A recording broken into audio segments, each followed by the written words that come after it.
Okay, we are streaming on YouTube right now.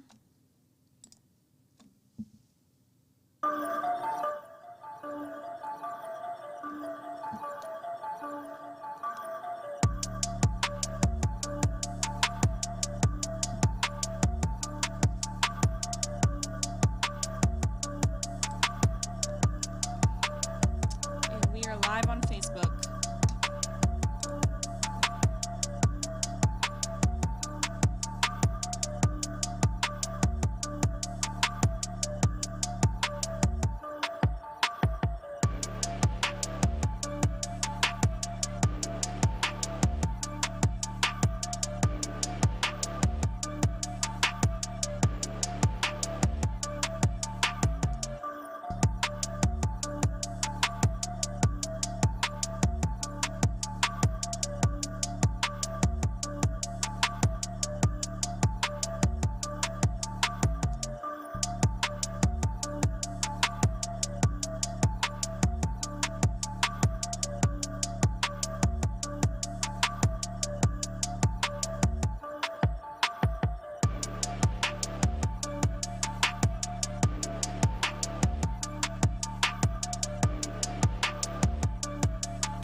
Yeah, yeah, yeah, yeah, yeah, yeah.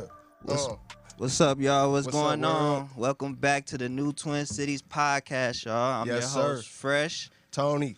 And we're two black guys from the Twin Cities, man, giving you our perspective on the hip-hop culture and all things influenced out of Minnesota and all around the world. So, Yes, sir, man. We're going global with it, but we staying local, you feel me? you know, we got to go global to go, to make local go bigger, Uh-huh.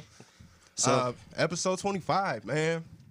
man, every episode I feel like just getting stronger, man. Yeah, like we man. we really growing into this YouTube space, this podcast space, man. I'm loving it. I'm loving the feedback you guys giving us. Yeah. It keeps us going for real. So yeah, it really does, man. We appreciate all the support. Appreciate everybody that likes, subscribes, and tunes into the channel and to the content, and we finally reached 500 subscribers. We're actually almost at 600 now, but we getting there. So keep supporting, keep showing love, man. We see it all. We gonna pour it right back into the city, man. Yeah, it's just us two. It's me and Fresh. Like there's and we got our producer that helps us with the show, but everything else you see is just me and Fresh by hand. Nobody else. No team, no PR strategist, no. So just nothing. imagine when we get to that point, it's gonna be up. It's gonna be crazy. Like it's getting there too. So yeah, slowly but surely. If we had 5 more minds like us, it'd be a lot man, more. We'll be crazy, man. Yeah, but this is a small market, so we just gotta help cultivate it, and we're gonna turn Twin Cities into Hollywood. Yeah, facts. New Atlanta type shit. New Atlanta, you feel me? So we need everybody help to get there too. So it's just not just us. We need everybody part to hop in and do their part on this. That's all. For sure. We're episode 25, man. 25 of them in. We got a good guest in today. We got a special guest. Let's get to him in a minute. How you feeling today? I'm feeling good, man. Thanks for asking, bro. Yeah. We really just get into it. So so I'm feeling good today, man. I'm glad to be here. I look forward to this every week. When we got shows, bro. So it just makes me feel good, just getting a lot off my chest, and I'm just happy to be here with my team. So how you feeling? Same, bro. Man, I had a health scare last week. I got COVID, y'all. I ain't gonna mask it. He's good now, though. Tested negative a couple days ago. We're good. But I didn't get COVID. I got 2020 COVID. I didn't get like this new age thing that we got going on. I got like it was like I could feel the COVID like active in my nose. It was like you can't smell or taste nothing. It was weird. Like I would eat something sweet, and then like I would taste the sweet, but then it would dissolve into like a chemical taste. Like it was the craziest thing ever. And it was literally like I could feel the virus alive in my nose. But so we got it up out of there. You feel like some man-made shit? Man, I don't think it's man-made, but this is definitely that evolution they speak of when it's like, viruses are getting stronger and we're really not prepared for them. And yeah, it might be man-made. Yeah. I ain't gonna lie to you. It might be a little man-made. You know what I'm saying? Like, hey, man. Hey, that's our own. That's an episode itself. You know what I'm saying? Yeah, So, but I can confirm that, if you believe in the vaccine, if you don't believe in the vaccine, just make the choice that's right for you. Yeah. I got the vaccine because of a job that I had at the time. And it didn't do a damn thing. I got COVID twice since I've gotten that vaccine. So, that's crazy. Just, make your own choices, do your own research. Don't distrust scientists, though, because scientists don't lie. I mean, for the most part. They try to keep it true. Yeah. I'm more of a holistic type. I try to try to find stuff out the earth and stuff to help me before medicine, pills and stuff. I didn't take no medicine. I'm gonna keep it real. Like Tylenol. I was spraying Lysol everywhere, and I was kind of messed up in the head. And I was like, damn, maybe Trump was right, because every time I sprayed Lysol, I felt the pain in my nose go away for like a hot second. I'm like, crazy. This is what he was talking about. But don't do that. That is not a remedy, okay? It's not a remedy. I was just going crazy. I was locked in the room for 3 days, all right? On the floor, man. We do not recommend spraying Lysol on your nose. Do not huff Lysol, all right? But other than that, though, we back at it. Yes. Wash your hands, wear a mask. It's still out here. COVID's still out here, very much alive. So yeah, I'll be taking more precautions. Do your part to keep everybody safe. That's all you Facts. can do, man. Do your part. Yep. Make sure you staying healthy. You know, drinking lots of fluids, water. Yeah. Water, guys. As you see, we got water on the table. I done turned into a real water, you know what I'm saying, water fiend, you feel me? Man. Like, I'd rather go to the club and pop a bottle of water. Man, like, for real. in today's day, like. For real. I'll pay for it no matter what. If I'm at a movie theater, I'll pay $4 for a bottle of water. I can't drink pop. It just won't. I get dehydrated, all that stuff. So It do not do nothing to clear your dehydration. Man, she didn't do nothing. Didn't do nothing. I just fulfilled my little sweet tooth. That's it. Okay. So man. But yeah, so you know, Fresh is good. I'm good. We're gonna get into our guest, man. We got a superstar. Man. He been doing this thing out here for a long time. Like since I've been like, you know, since we've been in this position, like I've been seeing him out here working as well. You know what I'm saying? Working a lot. When y'all out here grinding, you run into people, you cross people's paths, you know, that's doing the same thing. So I always been seeing him doing this thing, and it's dope. You know what I'm saying? He wear lots of capes. You know what I'm saying? So man, we got lawyer, club owner, promoter. Man, and many different things, man. We got Chris Pham. Pham. Sorry about that. Pham. Chris Pham. Like FAUM or something. Nah, it's just like Pham. Okay. Pham. What's your nationality? Vietnamese. Vietnamese. Okay, Yep. cool, man. Yep. Cool. Most people often mispronounce the name as Pham. So my whole life has been like, hey, Pham. Like, Hey, you know, I don't know if it's, you know, they're thinking FAM, but, you know, it's actually pronounced Pham. Okay. Hey, fam. Yeah, that's exactly what it's like.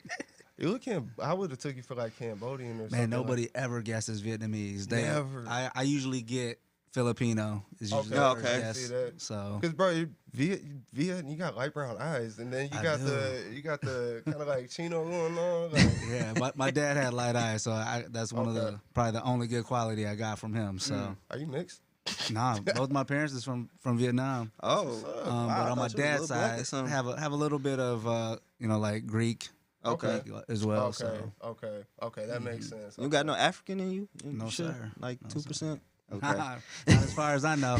I ain't did that DNA ancestry stuff, so I couldn't tell you. Man, I want to do that. I want to do that one day. I do. I've been thinking about that a lot. Come back, we mix with German and all type of crazy shit. Man, just to know, because I'm like, at this point, they already got all your info, so right, whatever. And we don't have to worry about getting cloned because AI is gonna take over the world. So it's like whatever. But yeah, man, that's what's up though, man.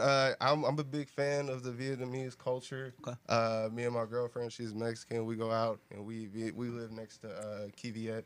Okay. We eat there all the time. Yeah. We go out to Pho Pasteur over in St. Paul. You know, all Vietnamese restaurants. Man. Okay.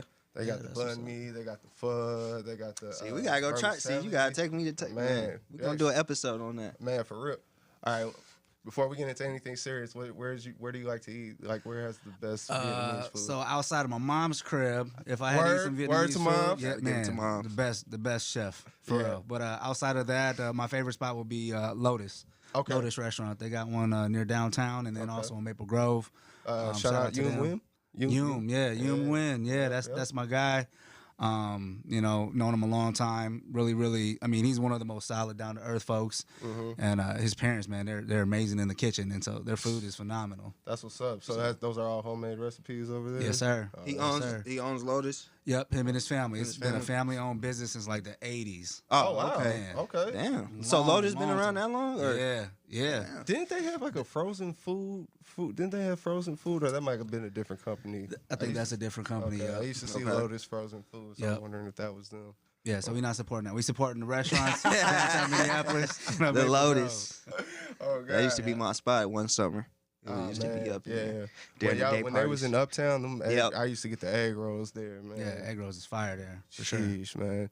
So this is, I believe, all of our first time meeting in person, man. Yeah, so, why not just start, from the bottom? Let's just get the full story. So, where you from? So I was born in Hollywood, California. Oh, so fire! We were just out there. That's crazy you said that because I was finna say, man, you got like a Cali type vibe too. You like, it's crazy, but I wasn't raised there though. You wasn't? Yeah, so, okay. I was born there. It was early '80s during the middle of the war on drugs. Oh and, my family was like, and we's not raising no kids there. My sister was born a year before I was. Oh, and so my parents were like, this isn't a place where you want to, raise kids. We were living in, southern Los Angeles. Oh, yeah. Okay. So they're like, we got to go somewhere else. Right in the middle of it. Man, like literally, I was probably like, fresh out the womb. They're like, we're going to Minnesota. So we relocated here. So I pretty much grew up in Minneapolis my entire life. Oh, okay. So grew up on the north side, proud north side product. Oh, okay. High school, all that through there. I went to De La Salle High School. Okay. Yeah. So I had an opportunity there. I started, my first job was at the cookie cart right on West Broadway. You real north side. Yeah. Real north side, baby. So I started working there. Man, I was in 8th grade. Started working at the cookie cart. And I had an opportunity through the scholarship program that is, what allowed me to go to De La Salle High School. It's a private school. Obviously, private schools are expensive. Grew up in a single-parent household, low income, and so through the cookie cart, I was able to get a scholarship to go to De La Salle. So they took care of tuition, uniform, school supplies, the whole nine. Yeah, that's what. So it was a huge blessing, So growing up in a single-family parent home, was you like was it pressure on you to succeed always? Was the pressure on for you to always do good in school and stuff like that? Was your parents? Yeah, absolutely. So my mom being a single parent, she worked around the clock, 3 jobs. Right. Every day but Sunday, 12, 14 hours a day. And so, I got to see firsthand the work ethic that she had. When my dad left when I was around 4th, 5th grade. And when he left, he left the country. There was no communication. There was no financial support from my mom. And so, she's not the type that, will put her hand out, as an immigrant from Vietnam. Yeah. She just hustled. You know what I mean? And so I saw that hustle mentality, that work ethic, just to be able to provide for my sister and I, put a roof over our heads, made sure that we had the necessities, we needed to sustain life. Right. And so seeing that, how much and how hard she had to work, she was always telling us look, education, that's your ticket, education. So if there's nothing else I got from my mom, it was that hustle mentality and the fact that, if I wanted to, try to break some generational curses and pave a different path, it was going to be through education. And so that's one of the things that I really took serious. Yeah. So you did De La Salle, and where'd you go from there? Because you're a lawyer, right? Yep. So was that your first thing, right after high school? Yeah. So right after high school, I started my freshman year of college at St. John's University, which is out there near St. Cloud. Okay. Went out there, met some really dope people, some foreign exchange students from the islands that became some of my closest friends. But I hated being away from the city. And I was literally in the middle of the sticks, nothing out there, right? There's nothing out there. I remember my first week on campus, some of the guys in my dorm were like, yo, after it gets dark out, we're gonna go tip over cows. You wanna come? And I was like, y'all gonna go do what? It was cow tipping. I was like, yeah, we gonna get drunk and we gonna go push over some cows while they sleep standing up. And that's a thing. I still don't know because I didn't go. But I was like, oh man, what did I get myself into? That's some country shit. Yeah, man, it's like that out there. Cow tipping. I wonder what that looks like. I gotta look that up now. It looks like what it sounds that's what like. They said. You get 2-3 guys and you sneak up on a cow and you push it over and then he can't get back on his feet. And they sleep standing up? Really. They sleep standing Listen, up. I can't confirm any. This is what folks told me. I didn't get involved in that, but for me, in hindsight, looking back, I talk about the importance of academics, and my mom's really instilled that in me. But if I could go back, I would have taken a different approach to college because, while I did, very well academically, 4.0 GPA, I had straight A's, I did really well. I didn't have, any, forethought into college. Right. So I do. So, we had a guidance counselor and stuff like that. Neither one of my parents went to college. Right. So it wasn't like they were showing me the way, seen this the example is the application. of that. Yeah. And I didn't know a ton of people, growing up who had went to college. Right. And so for me, it was a school saying, hey, you gotta take this ACT or SAT to, get into college. And so I took the very last ACT I could, and just was like, all right, hopefully I do well enough. And, I didn't have any idea where I was going to go to college. This is my senior year. People was Oh, already planning yeah. this. So my senior year in high school, trying to figure out, all right, where am I going to go? This is like last minute. I'm telling you, like, just to put things into perspective, I visited St. John's University campus in May, and I started there in August. Oh, shit. Yeah. So when I talk about last minute, and I decided on St. John's because of two things. One, it was close enough to the Twin Cities so that I could come home if I needed to or wanted to. And then two, I got a full ride. So I had a full scholarship. So I was like, this college obviously wants me to go there. This university, they gave me this full scholarship. It's close enough to home. So that's just who I picked, and that's where I went. Okay. But in hindsight, my approach would have been different because I'm sure with the grades that I had, I could have probably got scholarships, outside of Minnesota and explored other places. And so at that time, that wasn't the case. So I went to St. John's University, made some dope friendships, but again, it was too far out for me, and so I ended up transferring back to the University of Minnesota Twin Cities. My second year of college, and that's where I finished and got my bachelor's degree. Okay, that's what's up. What'd you get the bachelor's in? It was in sociology, law, criminology, and deviance, and I had a major in African American studies. Oh, okay. My brother. Yeah, that's dope, bro. Yeah. So how did you get involved with Hamlin? So after, so let me backtrack for a second. I was talking about my mom's really wanting to, be on top of me with education. Yeah, continue. She really wanted me to be a doctor of all things, and that's a pretty common, theme in Asian households. Parents are like, hey, you're going to be a doctor, pursue a career in medicine. And so that's where I started my college career. At St. John's, I was doing pre-med. I was taking all the biologies, the chemistries, the labs, all that. Wow. And I did not like it. Yeah, I did not. No like interest in it. Yeah. To each their own. Some people think it's interesting. I did not. Yeah, right. But I did okay. I got through it, and then my sophomore year, I was at the Twin Cities U of M campus, and I was enrolled in organic chemistry, and it was like a 8 a.m. big huge auditorium class, and like I just found myself like dozing off, sleeping half of the class, and I was like, man, this really ain't for me. It's like, not motivating. This career in medicine, like I don't want nothing to do with it, you Right. know, and so I had to find the courage to tell my mom, like, look, I ain't gonna be a doctor. I'm sorry, I'm about to break your heart when I give you this news. But she was understanding. She was like, so what are you going to do instead? And so I was like, I think I want to be a lawyer. And at that time, I didn't even think about that. It was just like, saying just a prestigious career to get her off my back so I could figure out my plan. You know what I'm saying?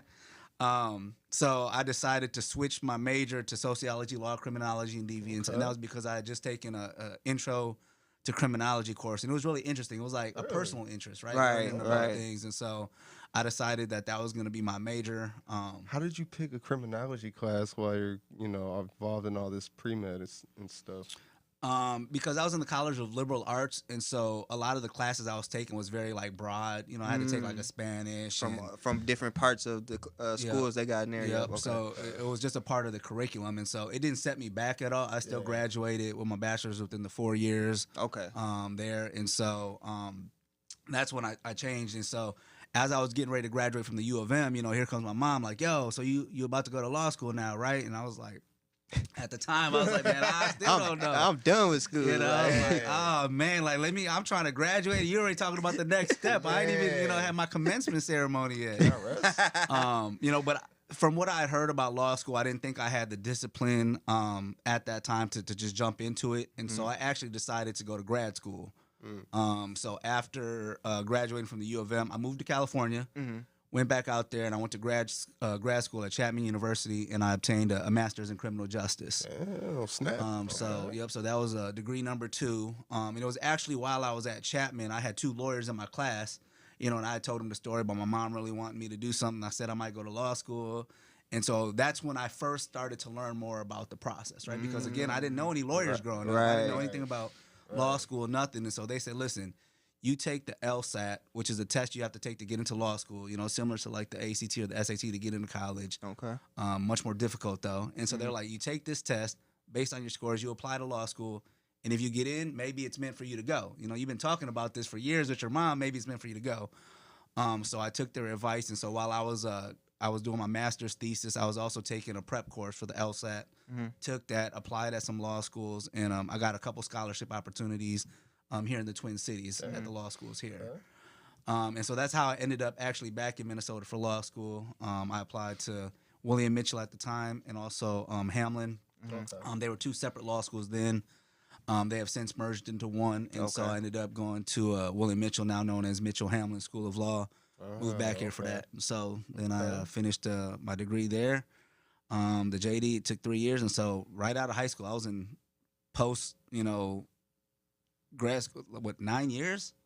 From undergrad to grad school to law school, 9 years straight through. Woo! Did a whole second round, damn. Man, I barely got through 2 years, bro. 9 years It's straight a lot. through, no breaks. So during that journey, like, how was because I know as a college student, the financial part of it sucks. Like, you can't really work. You got to, like, have a balance between school and work. And sometimes you can't even work. You just got to go to school. So how was that for you? You said you had a full ride, but then you moved to the Twin Cities back home. Yeah. Did you still have that full ride, or like was the? Yeah, so coming back to the U of M, tuition was much less, and I did get scholarships and financial aid as well. Okay. And so I didn't incur any student loan debt through undergrad. It wasn't until I got to grad school and law school that I started to incur, the student loan debt. Okay. So, did you get out of there with a nice number or like 100,000 type? Yeah. 6 figures plus student loans easily. And that didn't happen till after undergrad? Yeah. Whew. Yeah. Grad school and law school is expensive. Okay. So I always wonder, when you go to school for law, is it really just memorizing the law and like applying it in different circumstances? It is a part of that. I think oftentimes when folks are describing what law school is like, so you can imagine yourself like an auditorium in a class, right? And so the traditional way of teaching in law school is what's referred to as the Socratic method. And so what that is you're given materials to learn, cases, books, readings, and things that you're supposed to do. And then the teacher just cold calls on people. Like, Mr. Pham, what do you think about case such and such? And you just got to respond to that. And so, that's really nerve-wracking for a lot of people, being put on the spot, being asked questions. You don't know what they're going to ask. You got to read all these cases, hundreds of pages. And then you got to be prepared, not knowing what, to anticipate. So that's really the way, it is. And, what's different from law school from like undergrad is, in undergrad you're doing assignments, homework, and all that stuff. Right. And so you're getting, participation grades and all kinds of stuff. In law school, your class is either going to have 2 tests or 1. It's either going to be the final exam, which your whole grade rides on, or it's going to be a midterm and a final. So you go through this whole semester learning all this stuff. Ain't nobody collecting no homework. You got to be self-driven and have the self-discipline to do the work, outline, prepare your notes, know the cases, and be prepared for the final. Right. And it's like make or break. Right? Like, it is. And that just that right there will cost that much money. Like, that's crazy. Just coming in there to take a test.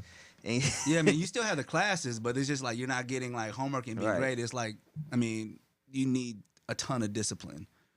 Right, because ain't nobody like checking up on you. You know what I'm saying? It's like you show up, you go to class. You might have class for a few hours out the day, what you can do with the rest of the day.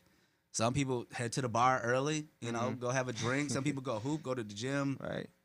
Some people are just kicking it. So nobody's there to tell you. And so like time management became very important for me. And there's different ways to succeed in different things. And so for me, my approach to law school was treating it like a full-time job. Okay. Right? Okay. So, there was some self-awareness, like I knew having class at 8 a.m. was not going to be good for me. I'm not ready to go at 8 a.m. I might be awake, but I can't function. And to be having some teacher calling on me and asking me questions, I wouldn't be prepared. So my earliest class, the section I was in, wasn't until like 10 or 11 and went into the afternoon. But I got to campus every day before 9 a.m., even though I didn't have class till later. Right. So I'd wake up, get my day going.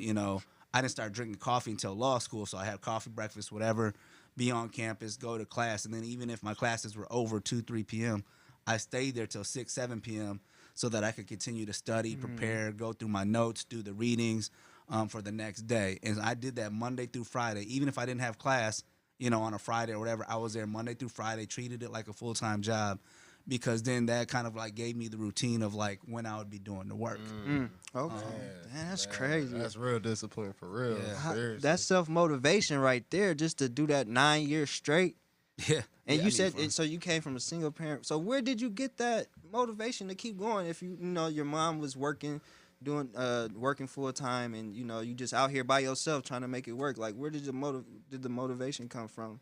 You know, I mean, it's a big part of it was just, you know, being driven, you know, from a mom, because seeing how hard she worked and how much she worked, man, I didn't want that lifestyle. You know what I mean? And even with all that, like, I mean, barely getting by, scraping by. Still, yep. You know what I'm saying? Like, I remember, you know, when I started working at the cookie cart, it was like, you know, my mom provided the necessities, but anything that I wanted for myself beyond that, I had to go get it myself.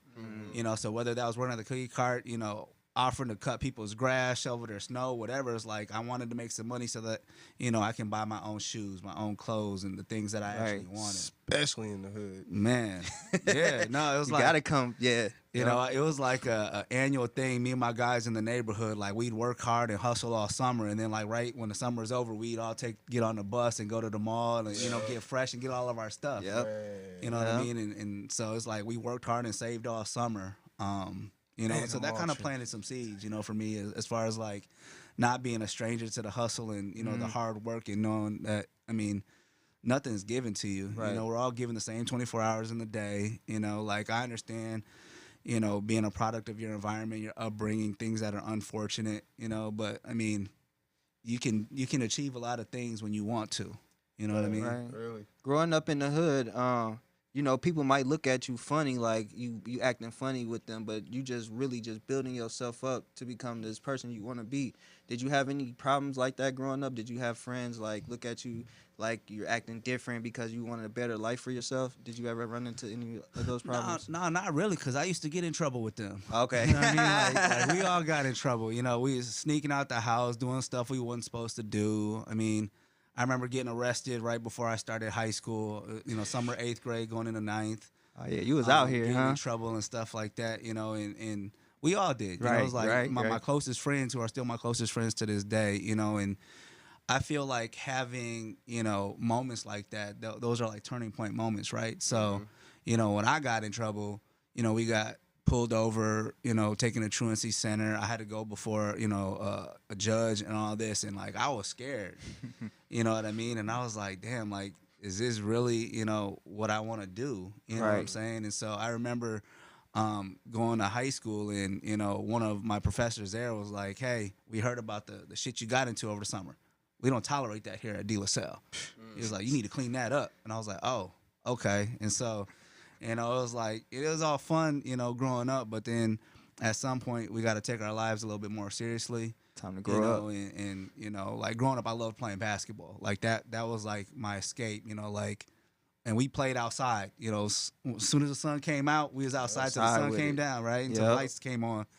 And that was something I was super passionate about, but, you know, I wasn't growing. I wasn't going to go to the NBA. And so for me, it was like, you know, I'm not dope with a mic in my hand, and I'm not going to be big enough for the NBA. So I had to find an alternative, you know, route to success. You know, and for me, that was education and academics. You know, it was an opportunity for me to explore, you know, what my life could become through that avenue. And so I took high school serious and everything after that.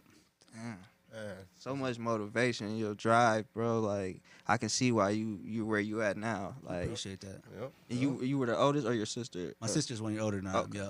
Yep. Yeah, holding it down. Yeah. Sheesh, where do we go from there, man? For the kids at home, education is key. Discipline. Okay, I got one. I got one for you. What? So now that you did all that, how do you feel about college? Because now in the new time, college is looked at as a scam. You know, college is looked like as, you know, is not gonna help you. You know, it's gonna keep you in debt. Like, how do you feel about that now? Yeah, no, that's a great question, and you know, I don't believe that college is for everybody. Okay. You know, I know plenty of people who are successful entrepreneurs, business owners, folks who never went to college, who are doing well and you know, have created a great life for themselves. I also strongly believe that we shouldn't have to pay for education. You know, it's like the whole point of you know, is to elevate in life and to succeed and to do well. But then you have barriers that are put in front of you, and you know, economic barriers are one of them. Tuition. You know, and you know, how are you supposed to start a career when you got 6 figures of debt? You know, where do we supposed to go? You know, buy our first crib. You know, have a car that's reliable, but you start having to pay these student loan, invoices every month. It's like a barrier. It's an obstacle. I never got that. I never ever got that, man. It's like, how we supposed to be happy that we graduated when we can't start life yet? Like, it's like we can't. It's like when we graduate, we ready to work, we ready to get some money, some real money, we ready to buy houses, cars, but we got this $100K we got to pay down first. Yeah, it just sucks. For real, it sucks, man. For real, that's the thing. I know there were some folks that I went to law school with that incurred a significant amount of debt from law school, grad school. They went to private colleges, didn't have full scholarships and things like that. And then even though they become a lawyer, ultimately after all that, not all lawyers make a ton of money. There's a misconception about that. Yeah, I was going to say, you would think everybody thinks a lawyer is just out the gate making 6 figures plus, I mean, that does happen. Okay. If you have, typically if you work at a big law firm, you're going to out the gate make 6 figures straight out of law school. But there's only so few positions for that. I was going to say, is that always an opportunity for people, or is no, it's rare? It's not always an opportunity for folks. And I think traditionally it's been even tougher for, diverse law students to get those opportunities. And as a diverse lawyer, I mean, there are challenges even in that, in my current profession. So I would have never thought that at that highest level, it would still be those type of problems, Man, I feel like, a part of the reason why I went to sociology as my path and, explored, criminal justice, in grad school was, what I noticed as I, matriculated through school, through high school, the higher I went, the fewer people that I saw that looked like me, and that was definitely the case in law school. My first week of law school, I stuck out like a sore thumb. I showed up there with a fitted on, Tim's and a hoodie, and they looked at me like, does he know where he's at? Yeah. And so I looked around that class, man, I didn't see any other diverse law students in that class. And there was probably a handful in the whole first year law school class. And so, I mean, that creates a difficult environment to thrive in, right? Right. We all have our struggles. And the other thing about law school, it's designed to be competitive your first year. Yeah. By design, it's not meant to be collaborative. And what I mean by that is, in your first year of law school, there's a mandatory curve, right? So first of all, to get into law school, you're taking all of, the folks who were the type A personality, all the go-getters in college. Yep.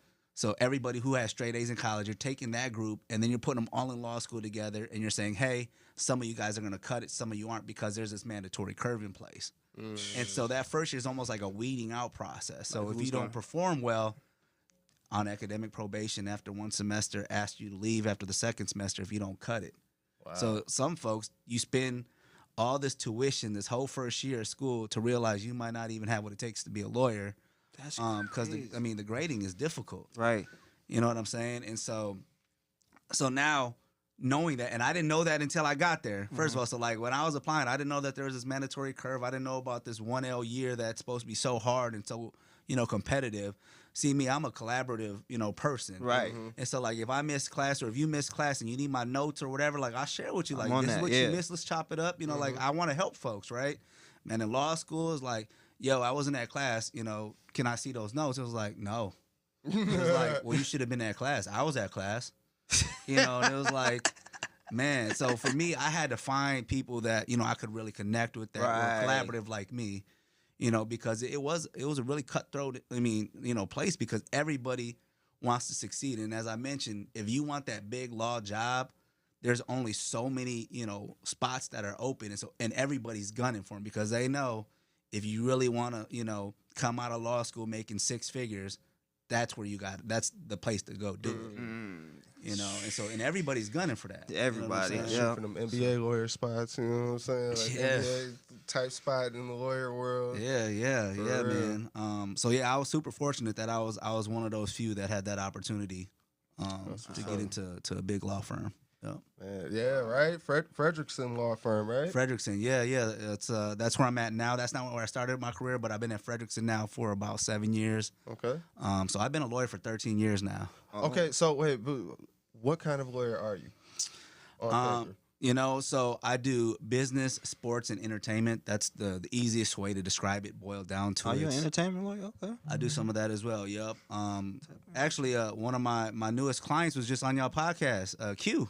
Oh, straight up. Yeah, Hey, shout out to Q. Yeah, Q is doing the thing. Yeah, man, he is for his age, man. He's doing it. Please help them, man. Just man, get them out, man, bro. Cause that's good for the city, man. Already, all type of stuff. Man. Yeah, you know, like he just came down to my office last week. We sat down. You know, he came down there, got a conference room, and just started talking about what he was up to. Yeah. I mean, super bright. I mean, Q knows this stuff, and you know, I appreciated the fact that, you know, he reached out and he wanted to connect because, I mean, there are so many individuals who I think are reluctant to call a lawyer, work with a lawyer, simply because they don't know what that looks like. They don't, especially right? Where we come from. Yeah. No, 1,000%. Like, we only see lawyers in when somebody committed crime. That's what I said. Like, growing up, I didn't know any lawyers in the family. All I knew is what I saw on TV, and it was all in court criminal stuff. That's all I knew. Like, what I do right now as a lawyer, I didn't know that it existed until I was in law school. And really until I had a summer internship after my first year of law school. You know, so, like, before that, if anybody, even when I was in college, it was like, hey, you know, if you're going to do this or do that, you should work with a lawyer. I don't want to go talk to no lawyer. You know? For real. Because the process is foreign to, you know, a lot of us. Like, how do we do that? Right. Most of us think you got to pay money just to talk to a lawyer. Like, hey, I need help. Yeah, $20 first. Yeah, and that's because there's a stigma that comes with lawyers. And y'all just talked about, like, a lot of people, like, have this negative impression of lawyers out the gate, right? Again, because, I mean, your exposure to it is what you see on TV, unless you know somebody, right, personally, and have learned the process and understood the process. So, you know, I invited, you know, Q to come down to the office so we could just chop it up and he can understand, you know, what my role is and how I work as a lawyer. Okay. Because lawyers also, you know, work differently as well.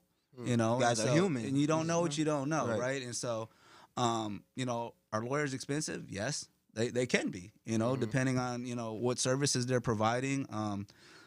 You know, a lot of people are like, "Dang, why y'all charge so much per hour?" You know, like, am I really getting, you know, the bang for my buck? You know, and for me, it's like, look, I went to school for 9 years. You didn't go to school for 9 years, and I got all this debt. You don't got all that debt, you know. So I've like earned that. You know what I mean? Exactly. And then it's like 13 years of experience that comes with it, you know, the knowledge, like, and I'm still learning, you know, so it's like any trade or professional, right? Like, if you need a plumber to come out to the crib, you're like, damn, $90 just to be here for 30 minutes to look at my toilet? And he ain't charge you that $90 for the 30 minutes. It's because he has some technical skills that you don't. Because if you had it, you wouldn't be calling the plumber. Exactly. Right? So it's like, bro, you're not paying me the $90 for this 30 minutes. It's for all the experience that I've had. I had to go learn this trade, this profession, you know, and it's no different than, you know, being a lawyer. You know, I had to go to school for that. And that was brutal, you know, and it's like, it was tough. And being a lawyer is still tough. I mean, high stress profession for sure. Right. You know, got to deal with a lot of other BS that comes with it. Again, you know, I talk about it not being a very, you know, diverse profession, you know, so just some stigmas come with that as well. You know, and so like I get it now, like, you know, seeing, you know, that I'm where I'm at today, like I had to work hard for that. A lot of people weren't there on that journey with me.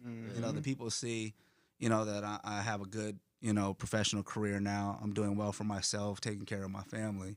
But that didn't happen overnight. It was a process. That work that groundwork, y'all. Right. Yeah, there's a foundation that has to be laid, and, you know, sleepless nights, lots of stress that come with it. So. And then 13 years in, man, you know, you're bringing a lot more to the table than just the, you know, standard, I know these things about law, you know. And you got absolutely. You got like, intricacies. You got more reach than the standard lawyer, so you come with a lot more in the package. Yeah, I have a lot of what I refer to as like inside knowledge. You know what I'm saying? So like, you know, I'm a partner at my firm now, right? So I have a seat at the table. You know, I'm an equity partner in, you know, if you look across the country, you know, diverse partners at big firms, we're less than like what 2-3% of us. So I'm talking about a tiny percent that have this opportunity. You know, but when I became a lawyer, you know, I was like a sponge. I was just soaking up the knowledge. You know, one of my mentors, you know, he was a senior partner, rainmaking lawyer, super successful, you know, and when we started to really bond and connect and he took me under his wing, you know, like I would just ask him a bunch of questions like, okay, so how did you get to where you're at? You know, how did you become so successful? And like, you know, whatever he shared with me, those nuggets of wisdom, like I took it, you know, and it was like, okay, so I'm not having to reinvent the wheel to success to be a lawyer. You know, one of the things that he shared with me was like, hey, you know, sometimes cases come in and we can't take it because there's a conflict of interest. So if that's the case, I send it over to my guy. Let's call him Bob. Bob over at this other big firm. I'm going to send it to Bob. You know, Bob's going to make a lot of money off this case. And so in a few months, I'm going to follow up with Bob. It's like, hey, how'd that case go? Oh, do you got anything over there that you can't do? Send that back my way. So what he was describing is what people refer to as like the boys club. Yeah. Right? This network of successful, you know, typically older white men who are sharing business opportunities with each other, whether that's at, you know, over golf at the country club, whatever, right? There's this network where, you know, they're supporting each other. And so for me, it was like, all right, well, I am going to, you know, become more experienced as an attorney. I am going to get older, but I'm never going to be white. And I might not have the same access to those opportunities. Right. I might not have the same access to those places. Right. And so I was like, there's no reason why I can't develop that same network, that same club, but for myself and other diverse lawyers and other diverse professionals. Right. Because all it is like just connecting with people. That's it. You know what I'm saying? And so that's how Elevate Our Network came about for me. I was gonna ask. That's where it started for me. Damn, that's hard. Yeah. Because I mean, when I first, you know, became a lawyer and I was having to go to like these galas and these networking functions, it was like had to put on a suit, often in a room with like hundreds of lawyers. Very few looked like me. Very few had the background that I had. So it was like the small talk was difficult. You know what I'm saying? Like.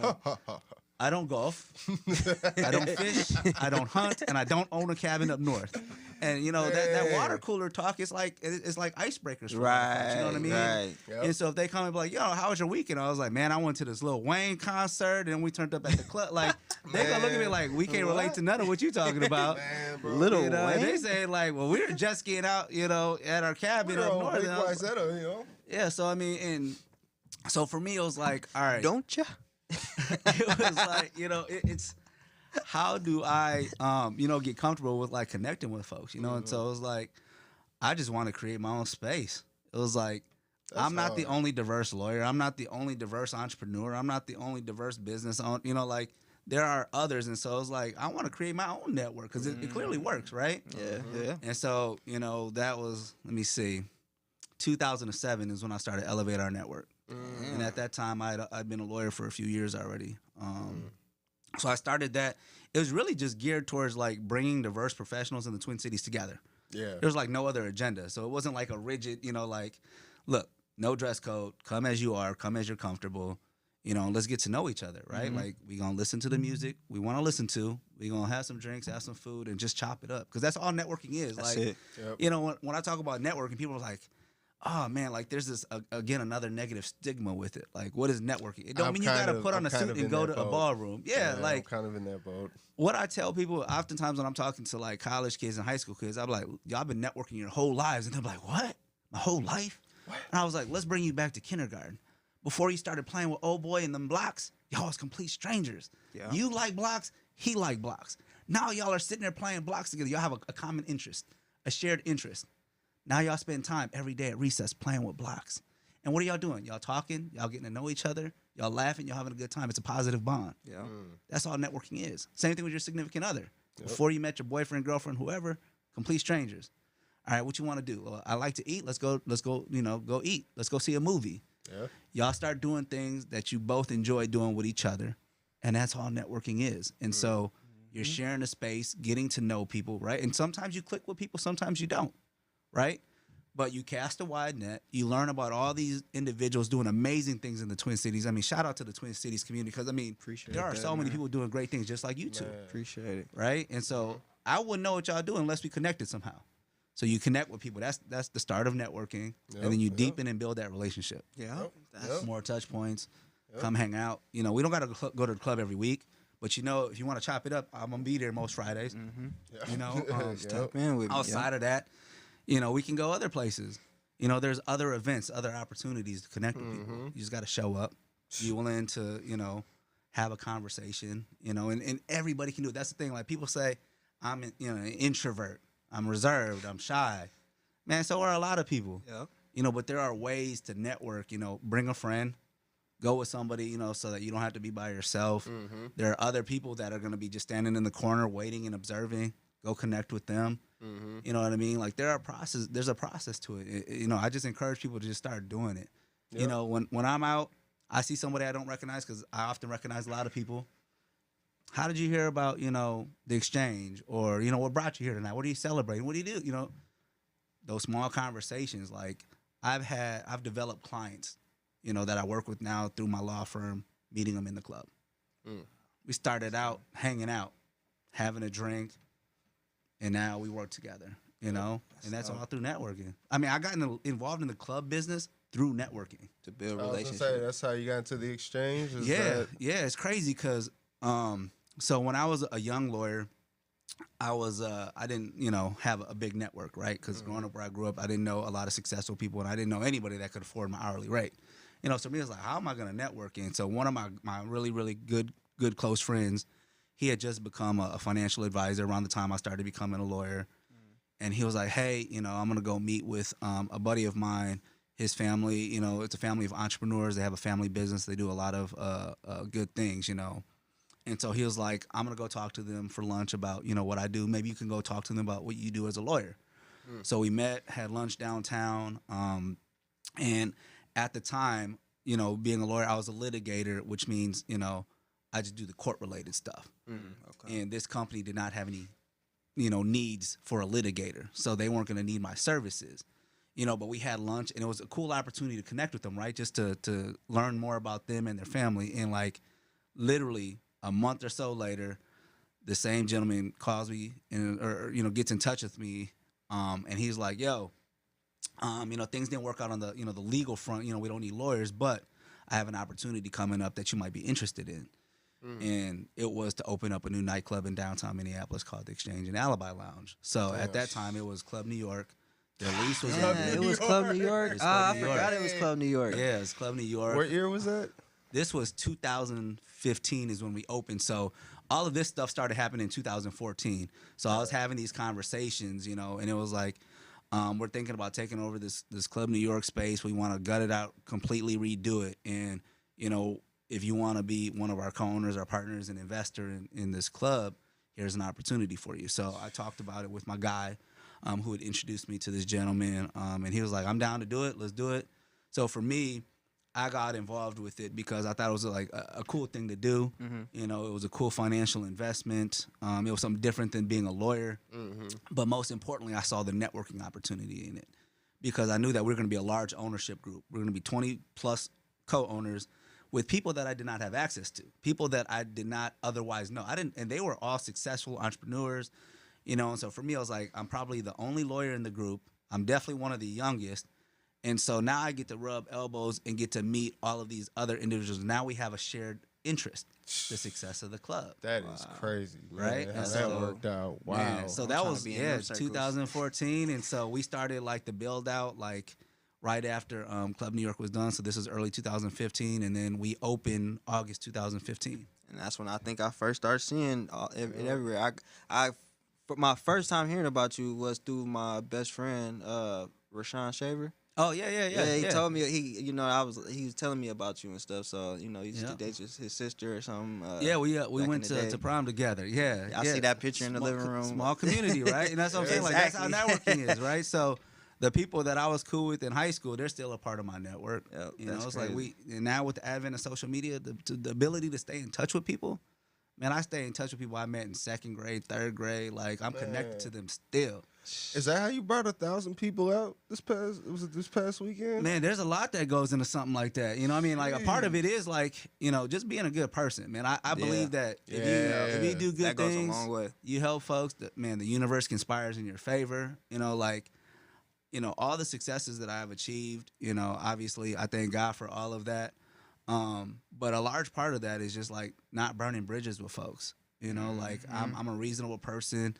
And I really want to help people. You know, like that's this elevate that you see on my chest is like, it's not just my clothing brand. It's not just, you know, where Elevate Our Network started, but it's something that I live by. It's a mantra, you know, and it's a movement about, you know, not being where you're from, being the focal point, but where you're going, right? You know, and it's like elevation is all about moving up. And whether that's in your business life, your personal life, you know, whatever, you know, we all want to be better than the person we were yesterday. And our only competition is ourselves, right? And so if I'm focused on, you know, what's the next thing for me, and that's often a conversation I have with myself is like, you know, like a huge career goal for me was becoming an equity partner in my firm. Okay. And I accomplished that 4 years ago. So then I was like, all right, well, what's next? I don't want to become complacent in that.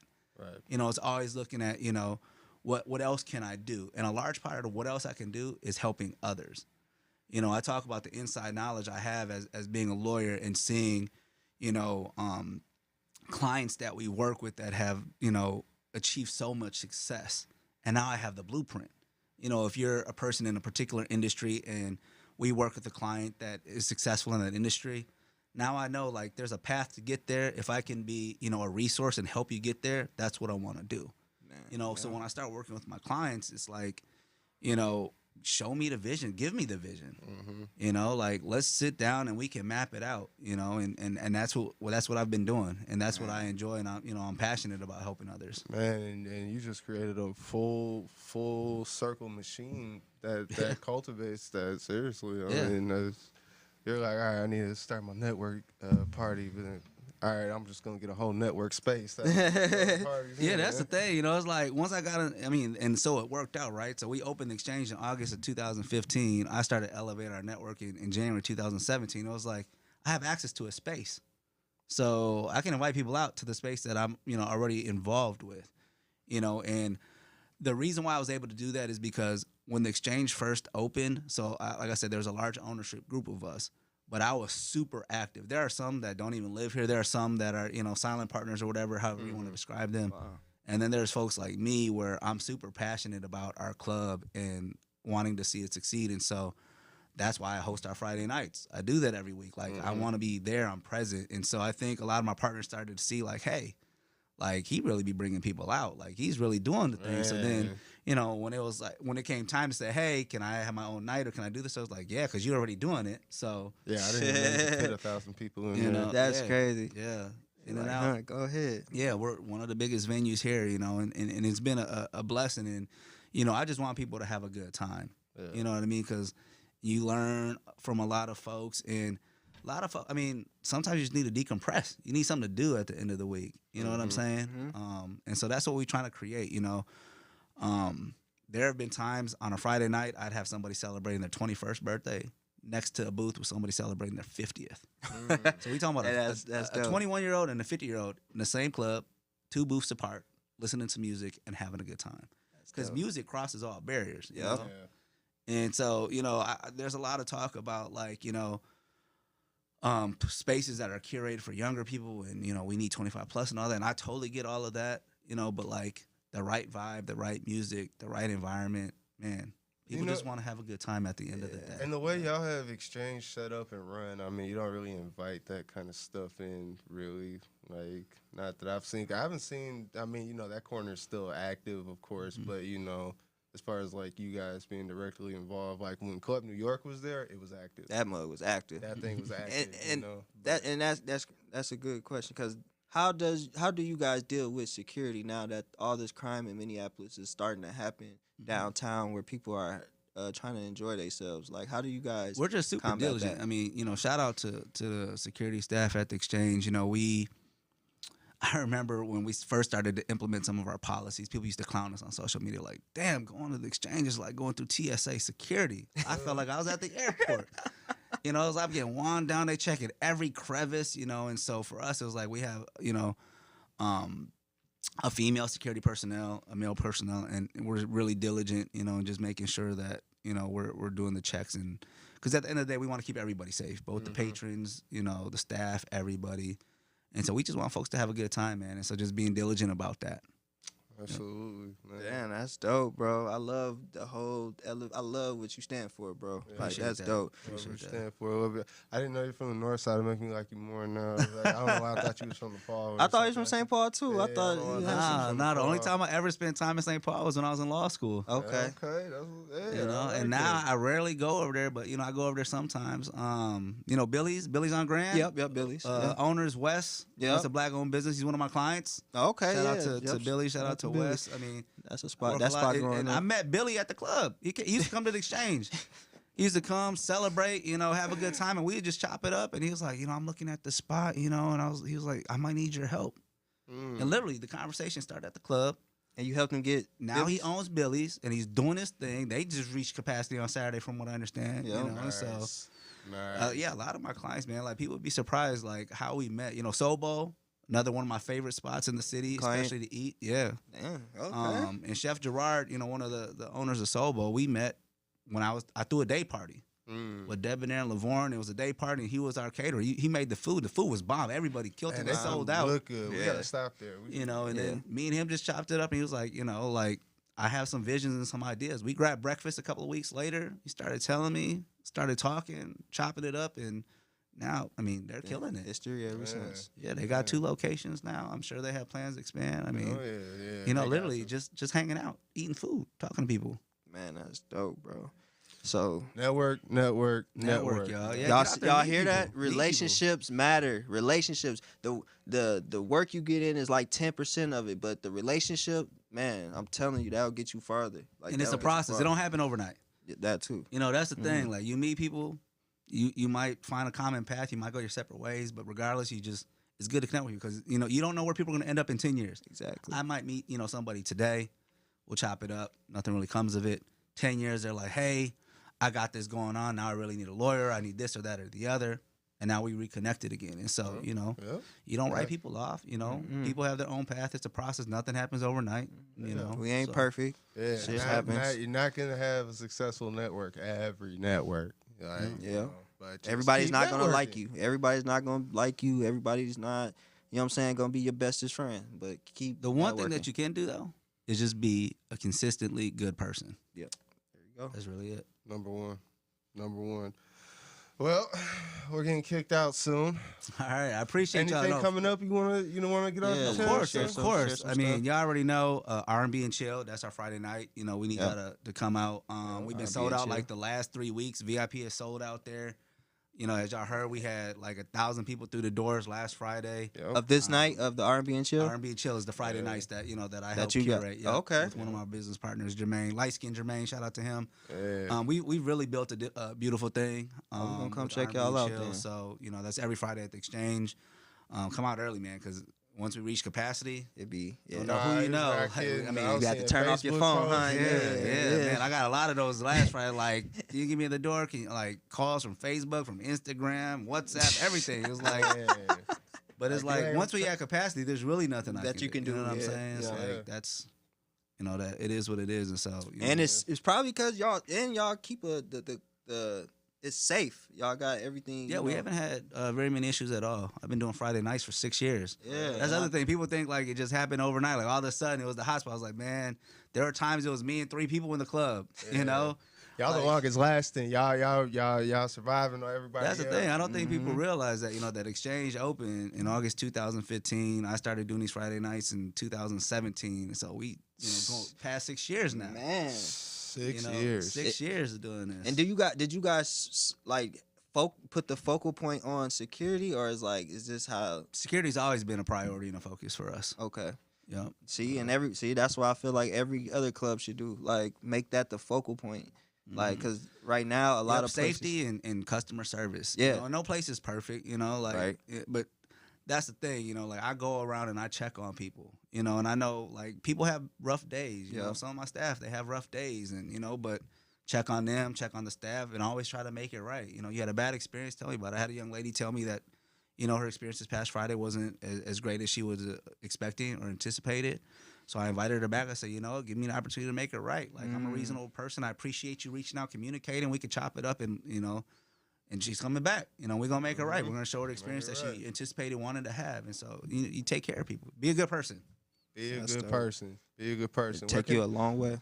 It'll take you everywhere, man. Really, man. So appreciate you coming through, bro, and dropping gems on us, you know, and just I love your energy, bro. Like, appreciate that. Appreciate y'all. Like, appreciate y'all. Where can the people find you? Instagram, Chris_Pham, PHAM_ESQ. Yep. I'm on Facebook under my name, Chris Pham. Those are the two places you could, easiest to find me. So, all right, man. Yeah. Well, that was episode 25 of the new Twin Cities podcast. I'm your boy Fresh. I'm Tony. And we out. We out, baby.